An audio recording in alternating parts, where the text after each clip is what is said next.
신명기 12장 15절에서 28절입니다.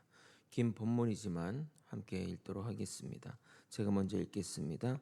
그러나 내 하나님 여호와께서 내게 주신 복을 따라 각성에서 내 마음에 원하는 대로 가축을 잡아 그 고기를 먹을 수 있나니 곧 정한 자나 부정한 자를 막론하고 노루나 사슴을 먹는 것 같이 먹으려니와 오직 그 피는 먹지 말고 물같이 땅에 쏟을 것이며 너는 곡식과 포도주와 기름의 11조와 내 소와 양의 처음 난 것과 내 소원을 갚는 예물과 내 낙헌 예물과 내 손의 거제물은 내 각 성에서 먹지 말고 오직 내 하나님 여호와께서 택하실 곳에서 내 하나님 여호와 앞에서 너는 내 자녀와 노비와 성중에 거주하는 레위인과 함께 그것을 먹고 또 내 손으로 수고한 모든 일로 말미암아 내 하나님 여호와 앞에서 즐거워하되 너는 삼가 내 땅에 거주하는 동안에 레위인을 저버리지 말지니라.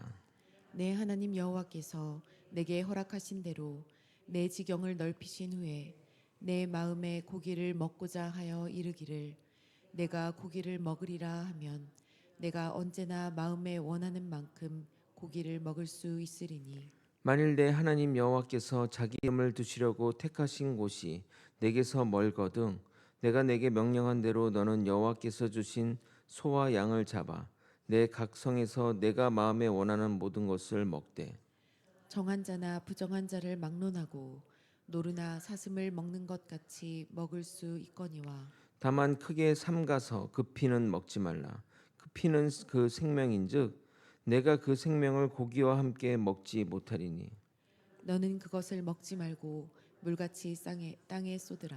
너는 피를 먹지 말라. 내가 이같이 여호와께서 의롭게 여기시는 일을 행하면 너와 내 후손이 복을 누리리라. 오직 내 성물과 서원물을 여호와께서 택하신 곳으로 가지고 가라. 내가 번제를 드릴 때에는 그 고기와 피를 내 하나님 여호와의 제단에 드릴 것이요 그 내 제물의 피는 내 하나님 여호와 제단 위에 붓고 그 고기는 먹을지니라. 내가 내게 명령한 이 모든 말을 너는 듣고 지키라. 내 내 하나님 하나님 여호와의 여호와의 목전에 목전에 선과 선과 의를 의를 행하면 행하면 너와 내 너와 내 후손에게 후손에게 영구히 영구히 복이 복이 있으리라. 있으리라. 아멘. 아멘. 죄란 자기 소견에 오른 대로 행하는 것이고 그 길은 결국 멸망의 길로 갈 수밖에 없습니다. 우리는 주의 백성으로서 우리 소견에 오른 대로 행하는 자가 아니라 말씀 따라 행하는 자이어야 합니다. 말씀대로 행하기 위해 우리가 가장 우선해야 할 것은 바른 예배의 회복입니다. 하나님이 택하신 곳에서 참된 예배를 드릴 때 우리는 주 안에서 행복한 삶, 축복의 삶을 누리게 될 것입니다. 하나님은 우리를 향한 계획이 있으니 그 계획을 믿고 나아가야 할 것입니다. 오늘은 가축의 치식과 제사법에 관해 다룹니다. 현재 기준으로 보면 좀 이해 안 되는 부분이 있을 것인데 그 이유를 살펴봄으로써 우리에게 주는 영적 깨달음을 함께 나누도록 하겠습니다. 오늘도 말씀을 통해 더 하나님을 알아가고 이해해가는 우리가 되길 예수 그리스도 이름으로 소원합니다. 하나님께 제사 드릴 때 가축을 드리는 장면이 강렬해서 꼭 성소에서만 가축을 잡는 것인가 생각하는데 각자 처소에서 식용을 위해 기르던 가축을 잡아먹어도 됩니다. 제사가 아니게 정한 자나 부정한 자나 상관이 없습니다. 그러나 단 하나의 제한 사항을 두었습니다. 바로 피를 먹지 말라는 겁니다. 피를 먹지 말라고 한 것에 대해서는 세 가지 목적에서 살펴봐야 할 것입니다. 첫 번째는 살아있는 피를 먹음으로써 인한 생기는 질병 때문입니다. 지금같이 깨끗한 시설에서 정해진 사료와 예방주사를 맞으며 자라나는 가축의 피에도 기생충과 안 좋은 바이러스가 많은데 당시 야생에서 자라는 가축에게 얼마나 안 좋은 것들이 피 안에 있겠습니까? 그러기에 먹지 말라고 한 것입니다. 두 번째 이유는 당시 고대 근동의 우상제사와 관련이 있습니다. 당시 제사 방식을 보게 되면 산채로 동물을 죽이고 그 피를 온몸에 붓고 먹음으로 광적인 상황으로 변화되었고 그 광분한 분위기 가운데 자신의 몸을 자해하는 지경에까지 이르렀던 겁니다. 그래서 피를 뿌리고 먹는 그런 그 이방 제사의 방식을 방지하기 위해서 피를 먹지 말라고 한 것입니다. 마지막 이유가 하나님이 피를 먹지 말라고 한 강력한 이유인데 피에는 생명이 있기 때문입니다. 레위기 17장 11절은 이렇게 말합니다. 육체의 생명은 피에 있음이라. 내가 이 피를 너희에게 주어 제단에 뿌려 너희 생명을 위하여 속죄하게 하였나니 생명이 피에 있으므로 피가 죄를 속하느니라. 그러므로 모든 생명은 하나님께 속한 것이기에 인간이 그 피를 먹는다는 것은 생명에 대한 하나님의 주권에 도전한다는 것이기에 철저히 금했던 것입니다. 다시 17절부터 19절까지는 앞선 1절부터 14절에 언급된 내용을 다시 언급하고 있는데 그 이유는 너가 기르는 가축은 성전에 와서 먹지 않아도 되나 하나님께 속한 것은 성전에 와서 주님께 바치고 먹으라는 것을 이야기하기 위해서입니다. 하나님은 믿는 자로서 해야 할 의무와 생활인으로서의 자유를 같이 이야기하므로 개인 생활과 공동체 생활의 조화를 이루어야 함을 강조하고 계신 것입니다. 매번 강조하지만 신자는 교회 공동체라는 공적 생활의 중요성을 놓쳐서는 안 됩니다. 어떤 이들은 신앙은 개인적인 것이지 굳이 공동체 생활을 통해 할 필요가 있는가? 오히려 공동체 생활이 신앙에 방해가 된다고 말하는 분이 있습니다.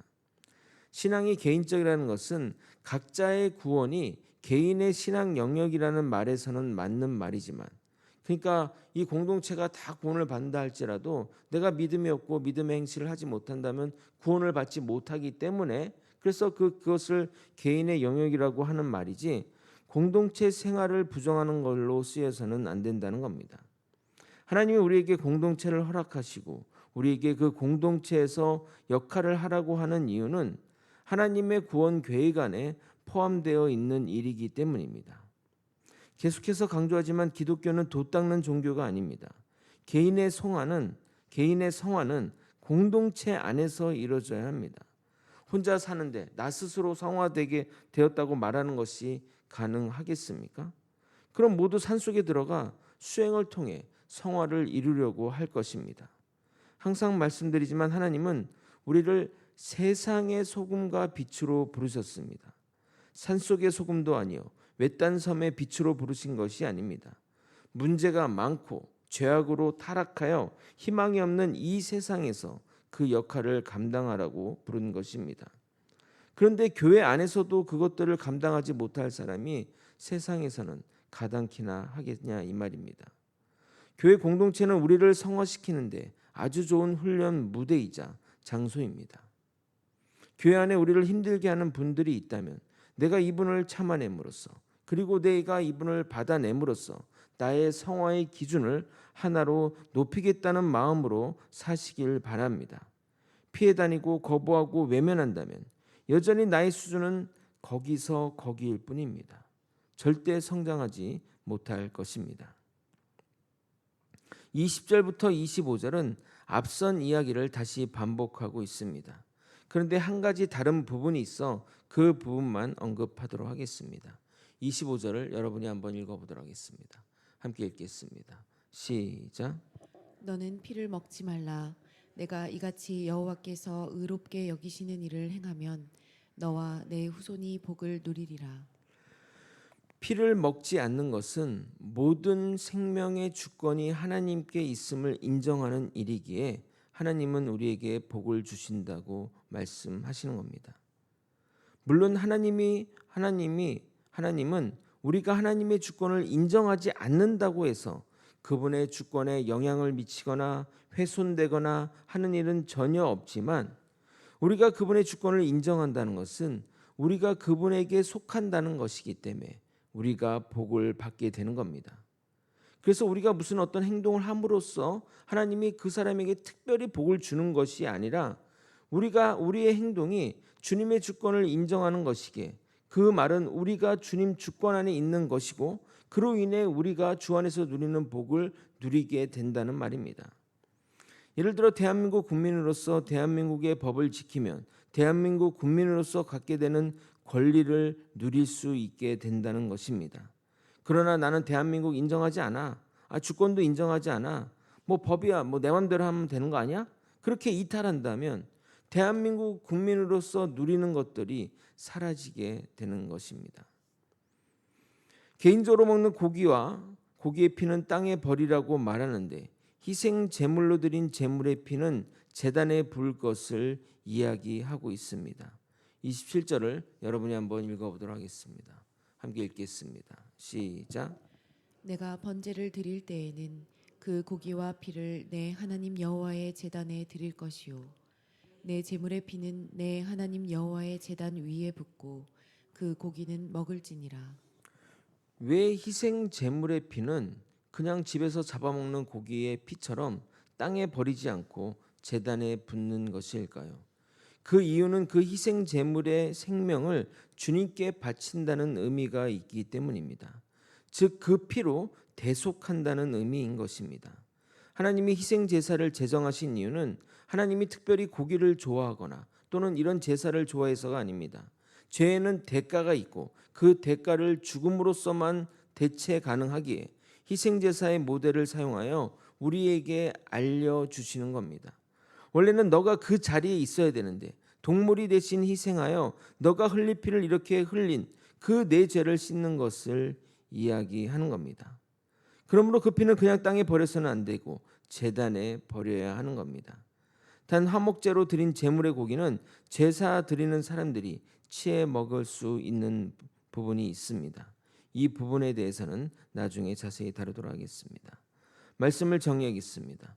하나님은 우리의 일상생활과 공적 생활을 구분하여 일상생활에서는 자유로이 자신의 재산권을 누릴 수 있도록 하셨습니다. 단 피는 먹지 말라고 하신 이유는 모든 생명의 주권이 하나님께 속해 있고 피에 생명이 있기에 그 피를 임의로 먹지 않음으로써 하나님의 주권을 인정하라는 의미인 것입니다. 그리고 다른 한면인 공적 생활에서는 주의 규례대로 지켜야 하는 의무가 우리에게 있습니다. 제사의 제물은 하나님께 드리고 피는 제단에 뿌려야 합니다. 이것은 대속을 의미하며 내 죄가 씻겨졌음을 말하는 겁니다. 이러한 제사를 우리에게 보여줌으로써 예수 그리스도의 피가 우리의 죄를 대속한다는 것을 알려주시는 것입니다. 우리 또한 성경의 말씀을 통해 우리의 죄가 예수로 인해 대속되었음을 깨달아야 할 것입니다. 신약의 눈으로 구약을 바라보고 구약의 모습을 통해 예수님이 이 땅에 오신 의미를 깨닫는 저와 여러분이 되시길 예수 그리스도 이름으로 축원드립니다. 기도하시겠습니다. 하나님의 그 놀라운 율법의 그 뜻과 그 의미를 깨달아 하나님이 율법을 제정하시고 그것을 규칙으로 지키게 하는 그 이유들을 깨닫고 자발적인 순종의 길로 나아가는 우리가 되게 도와주시옵소서. 하나님의 그 놀라운 계획 안에 우리가 포함되어 있음을 믿고 하나님의 주권을 언제나 우리가 인정하며 그의 안에 거하는 우리가 되게 도와주시옵소서.